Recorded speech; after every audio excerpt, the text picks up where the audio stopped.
గారు మొదటి pump హౌస్కు button ఒత్తి నెత్తి మీద నీళ్లు జల్లుకొని భూమికి దండం పెట్టాడు.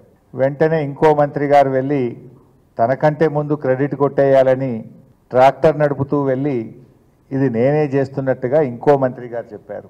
అసలు నేను కదా నీటిపారుదల మంత్రి అని నిన్న ఇంకో మంత్రి గారు పోయి ఆయన కట్టుకొత్తి ఇది నాది అని చెప్పి నా సొంతమని మూడవ మంత్రి గారు బయలుదేరినారు.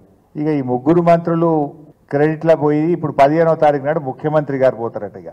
రాష్ట్రంలో సీతారామ ఎత్తిపోతల పథకం ఈరోజు గౌరవ కేసీఆర్ గారు తన ఇష్టమైన ప్రాజెక్టుగా ఆయన గారు రూపొందించినటువంటి ఆయన గారు నిర్మించినటువంటి ఈ ప్రాజెక్టు పైన క్రెడిట్ కొట్టేయడానికి కాంగ్రెస్ ప్రభుత్వం ఆపసోపాలు పడతా ఉంది. ఈ ప్రభుత్వ వైఖరి గమనిస్తే ఎట్లా ఉందంటే ఔరోంకి షాదీమే అబ్దుల్లా దివానా అనే సామెత గుర్తొస్తూ ఉంది.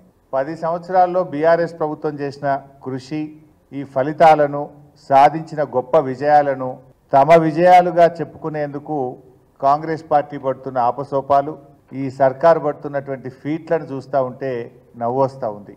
ఖమ్మం జిల్లా కరువు బాధలు తీర్చాలని ఎన్నో అడ్డంకులు సృష్టించినప్పటికీ కూడా గత కాంగ్రెస్ నాయకులు కోర్టుల్లో కేసులు వేసి అనేక అడ్డంకులు సృష్టించే ప్రయత్నం చేసినా కూడా ఎప్పటికప్పుడు సమస్యల్ని పరిష్కారం చేస్తూ ఈ ప్రాజెక్టును వేగంగా నిర్మించే ప్రయత్నం చేసింది ఆనాటి బీఆర్ఎస్ ప్రభుత్వం.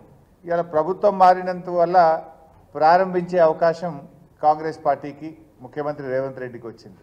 ఇక రిబ్బన్ కటింగ్ అవకాశం వచ్చింది కదా అని ప్రాజెక్టు కట్టినట్లు కటింగ్ ఇచ్చే ప్రయత్నం చేస్తే జనం నవ్వుకోరా? తాత్కాలికమైనటువంటి ప్రచార ఆర్భాటం కోసమో, పేరు కోసమో, క్రెడిట్ కోసమో ఈ తుమ్మల ఆరాట పాడలేదు అని చెప్పి విజ్ఞప్తి చేస్తున్నా. అట్లా అనుకుంటే పూజ్యులు ఎన్టీ రామారావు గారి దయ వల్ల తెలుగు గంగలో పార్టిసిపేట్ చేసే అవకాశం వచ్చింది. ఉమ్మడి రాష్ట్రంలో చారిత్రకమైనటువంటి ప్రాజెక్టులు ఆ రోజు రాయలసీమ ఉద్యమం వస్తే ఆంధ్రీనేవా, గాలేరు నగరి, తెలుగు గంగ ఆ పథకాల్లో భాగస్వామ్యం అయ్యేటటువంటి అవకాశం వచ్చింది. శంకుస్థాపనలు చేపించే అవకాశం వచ్చింది. అదే Srisailam right bank canal, left bank canal నా చేతుల మీదుగా చేసే అవకాశం వచ్చింది ప్రపంచ బ్యాంక్ నిధులతోటి.